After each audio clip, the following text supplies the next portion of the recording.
Voltamos com o segundo bloco do Sindicato na TV. Hoje o nosso assunto são duas medidas provisórias. A 761, que trata do programa Seguro Emprego, e a 765, que fala do adicional de produtividade do auditor fiscal do trabalho. E quem vai explicar tudo para você é o assessor técnico de relações de trabalho da CNA, Frederico Melo, que está aqui com a gente no estúdio. Bom dia, seja bem-vindo. Bom dia, Marcelo. Bom dia a todos os ouvintes. Olha, a medida provisória 761 altera o programa de proteção ao emprego, agora chamado de programa Seguro Emprego. Além da mudança de nome, quais as principais alterações na prática, Frederico? Olha, Marcelo, tiveram algumas alterações. Eu trouxe aqui para que a gente possa mostrar para o telespectador um quadro comparativo da Lei 13.189 de 2015, que foi alterada pela medida 761 de 2016. Primeiro é o prazo de prorrogação dela, que foi estendido até dezembro de 2017. Ela tinha como prioridade as empresas que observavam a contratação das pessoas com deficiências. Foi acrescido também essa prioridade para as micro e pequenas empresas. Tá? Também foi estatuído que as micro e pequenas empresas serão assistidas pelo SEBRAE, ou seja, além de estar resguardando o emprego dessas pessoas que empregam, né, nessa forma mais incipiente, eles ainda vão dar aí uma forma de tratamento ao empregador através do apoio técnico do SEBRAE. Aqui a gente pode destacar também, antigamente se tinha que o programa, o PSE hoje, né, o antigo PPE, ele seria regido através do Poder Executivo, de uma forma ampla. E aqui a medida provisória ele já traz de forma objetiva a quem se procurar, que é, no caso, o Ministério do Trabalho. Outra alteração que a gente teve foi na fórmula de cálculo, tá? Que é o que a gente chama de ILE, que é o Indicador Líquido de Emprego. Ele, na verdade, é uma equação que foi formada para verificar se aquela empresa realmente está numa condição ruim, em questão de perdas de emprego em dificuldade, e merece obter os benefícios do programa ou não. Antigamente, se tinha essa equação, você trazia os dados referente ao CAGED e da empresa. Se essa equação desse igual ou menor a 1, a pessoa podia adentrar ao programa, a empresa jurídica. Agora, esse percentual a gente ainda não sabe qual vai ser. Ainda vai ter posteriormente um ato soltado pelo Executivo, provavelmente um ato do presidente ou do Ministério do Trabalho, dizendo qual vai ser esse percentual, tá? Uma outra questão que teve alteração agora foi a exclusão dos deficientes. Antigamente se abarcava todos os trabalhadores, agora eles fizeram a exclusão dos deficientes, que é uma previsão legal, a contratação das empresas que têm mais de 100 empregados, tem uma obrigação legal de fazer essa contratação, percentual que varia de 2% a 5%, dependendo do número de empregados que essa empresa tem. Outra alteração que se trouxe aqui foi com relação ao número de setores atingidos, o número de trabalhadores que pode ser contemplado e a questão da redução. Antes, para você fazer essas alterações, se tinham que ter novos acordos coletivos. Agora não, o Ministério do Trabalho vai editar um ato normativo dizendo quais possibilidades já podem ser alteradas sem a necessidade de se ficar refazendo acordos coletivos ou se fazer aditivos a esses acordos coletivos inicialmente feitos, o que dá mais dinamismo ao programa. Outra questão, até por uma forma de que o empregador não utilize o programa para utilizar de uma mão de obra mais barata, de forma irrestrita, se tem algumas condicionantes do que se é proibido. Entre elas, você está proibido de contratar pessoas para o mesmo setor para fazer o mesmo trabalho daquelas pessoas que estão contempladas. Até porque se você tem uma redução de jornada de trabalho, uma redução salarial, não faz sentido você contratar outras pessoas. Essa medida provisória trouxe algumas exceções, que é a questão de estagiário. a questão da contratação da pessoa com deficiência, justamente pelo seu caráter social, bem como, pelo mesmo motivo, a questão da contratação dos egressos do sistema prisional ou de medidas socioeducativas. Ou seja, em questões em que, ainda que eles venham a trabalhar nesse mesmo setor, mas se tem esse cunho social, há a permissão da contratação de novas pessoas. Uma outra questão que ficou aqui aduzida é sobre a questão do que é fraude. A Lei 13.189, ela só falava que ficava excluída do PPE quem cometesse fraude. Mas aí você tem, dentro do âmbito jurídico, alguns conceitos sobre fraudes e ficava meio que algo subjetivo, uma linha muito tênue sobre o que seria ou não fraude. Para tentar solucionar esse problema, a medida provisória 761, ela trouxe o que para ela se aplica como fraude. Então, ela trouxe uma conceituação do que seria fraude para a aplicação da 761. Aqui trouxe também o prazo de extinção do programa, que a previsão é do dia 31 de dezembro de 2018. Trouxe também outras questões importantes. Por exemplo, antes o programa ficava à guarda do Poder Executivo, agora ele deu diretamente para o Ministério do Trabalho. Todavia, os dados desse programa são importantes para políticas públicas para outras questões do governo, que estão relacionadas diretamente à economia. Então, o planejamento, questão de desenvolvimento social, o Ministério da Fazenda e a própria Casa Civil vão ter acesso a esses dados que serão encaminhados pelo Ministério do Trabalho. Tá? E também aqui o Executivo traz uma previsão orçamentária de quanto poderá ser gasto por ano com o programa. Bom, esse aqui eu já falei com você. Agora sim, Frederico, a CNA entende que a medida provisória deve ter ajustes antes de virar lei. Quais seriam esses ajustes no geral? Olha, Marcelo, a gente entende sim que deve ter ajustes, alguns ajustes que deveriam ter sido feitos na época do PPE, tá? Que a gente briga.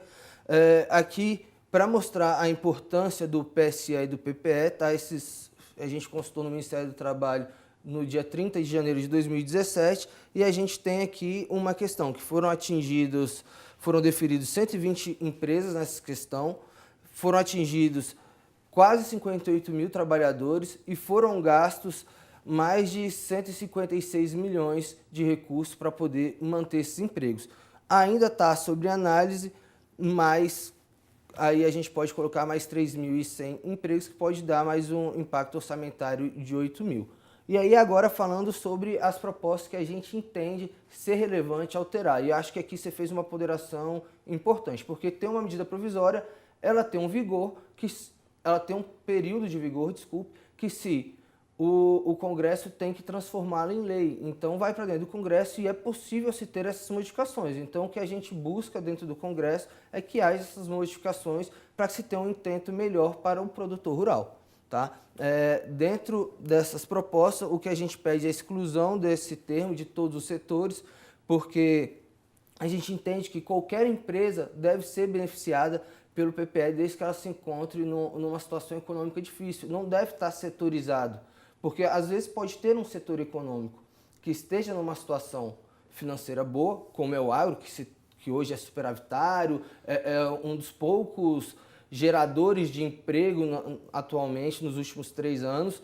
Todavia, a gente pode ter uma fazenda que pode ter tido um ano muito ruim, porque para a gente tem outras questões econômicas que estão relacionadas diretamente aos empregos, que são os intempéries, a questão de pragas, pode chover ou não. Então, assim, a gente entende que o programa, se ele é para proteção do emprego, ele não deve estar adstrito a setor econômico específico, e sim a dificuldade real daquele empregador. Por isso, a gente entende pela supressão desse termo no artigo 2º.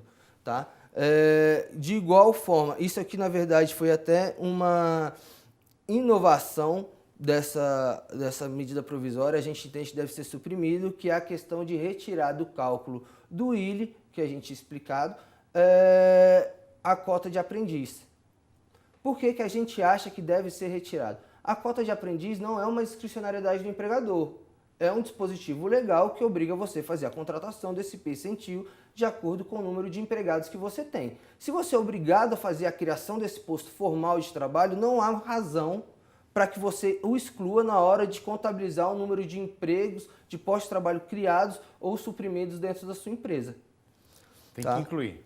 A gente entende que deve incluir, então a gente entende que deve haver a supressão do artigo 3º, que é quem faz essa retirada.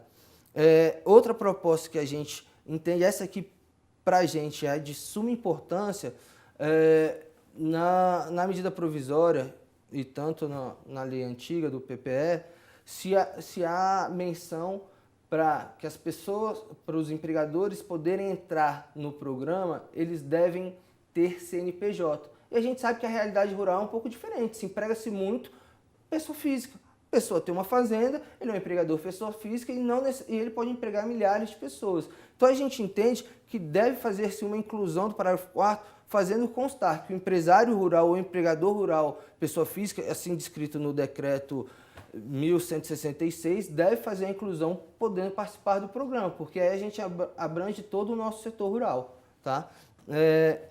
E aqui uma última questão, que também para a gente é bastante relevante, o governo impõe que o empregador que aderir ao programa deve ficar com seus empregados pelo período de vigor do programa, mais 1/3 desse período. A gente entende que isso é uma forma de inibir o empregador a participar do programa. E por quê? Porque participar do programa dá vantagens? Dá vantagens. Você, de fato, diminui o seu custo, mas você também diminui sua força de trabalho. Tá? Então, isso não garante que você vai conseguir economicamente obter ganhos a longo prazo. Há possibilidades? Mas isso não é algo real que vá concretamente acontecer em todas as empresas. Então a gente entende que é um ônus demasiadamente pesado para o empregador ter que ficar com esse empregado mais 1/3 do período, haja vista que a consequência pode ser inclusive drástica. Já que eu vou ter que ficar com esses empregadores por mais 1/3, eu vou ter que suportar por um ônus que, na consequência disso, vai me fazer com que eu demita ainda mais pessoas do que eu iria demitir. Então a gente entende que, ainda que se busque resguardar o emprego de forma específica daquele empregado que está no programa, ele pode se ter um efeito cascata mais danoso e diminuir ainda mais os postos de trabalho brasileiros. Hoje a gente encontra uma diminuição de 22 milhões de postos de trabalho. Agora, já a medida provisória 765 de 2016 fala sobre o bônus de eficiência e produtividade do auditor fiscal do trabalho. Nesse ponto, Frederico, a medida provisória é positiva? Quais os impactos na vida do produtor? A CNA não vê a medida provisória como positiva. E aqui é importante a gente fazer um destaque, Marcelo. A gente não é contra o aumento salarial do auditor fiscal do trabalho. A gente é contra a fórmula que foi montada na medida provisória. E eu explico o porquê. O bônus dessa medida provisória, ela está diretamente relacionada ao número de multas aplicadas e o valor desse provento ao auditor fiscal do trabalho está diretamente ligado a um fundo em que essas multas são depositadas. Ou seja, qual foi a mensagem que o governo, ao nosso entender, quis passar ao auditor? Multe mais e multe mais caro, que você vai ter recursos para receber mais, porque a gente vai te bonificar pelo número de multas que você está dando e vai ter sempre recurso para poder subsidiar essa bonificação. Qual que é a falha que a gente vê? Primeiro, ela sepulta o critério de dupla visita. Tá? A gente sempre defende na CNA que deve-se ter diálogo antes de penalização. O ideal é que o fiscal do trabalho ele vá lá, obviamente se não for uma situação de aberração, que é o que geralmente acontece, você vai lá, você explica para o produtor que está errado, você dá uma oportunidade a ele a regularizar essa situação e numa segunda visita, se não houver a regularização, aí sim faz a aplicação da multa. Se não houver, tem esse caráter pedagógico e há essa previsão que o fiscal do trabalho faça esse caráter pedagógico. A gente entende que essa medida provisória ela vai extinguir esse caráter pedagógico. Uma segunda questão que a gente, e aí não é só a CNA, há vários outros pensadores do direito que visualizam da mesma forma, o critério estabelecido ele é errado, porque o melhor fiscal não é aquele que multa mais, é aquele que aplica melhor a lei. Ele tem que pegar a lei e aplicar melhor, e não ficar procurando pelo em ovo e fazer aplicações de multas em valores arrazoados para estar conseguindo um adicional de produtividade. E aqui a gente ainda tem uma questão adicional. A medida provisória prevê o pagamento desse adicional, inclusive para os aposentados e para os pensionistas. Todavia, até hoje nunca foi contribuído nenhuma rubrica para a Previdência sobre esse adicional. Ou seja, se o governo fala em déficit da Previdência, em ter que enxugar as contas da Previdência, ele cria mais uma despesa sem receita, a gente entende que é totalmente desarrazoado. Ok, eu agradeço a participação do assessor técnico de Relações do Trabalho da CNA, Frederico Melo. Muito obrigado pela participação. Eu que agradeço a participação. Um bom dia a todos.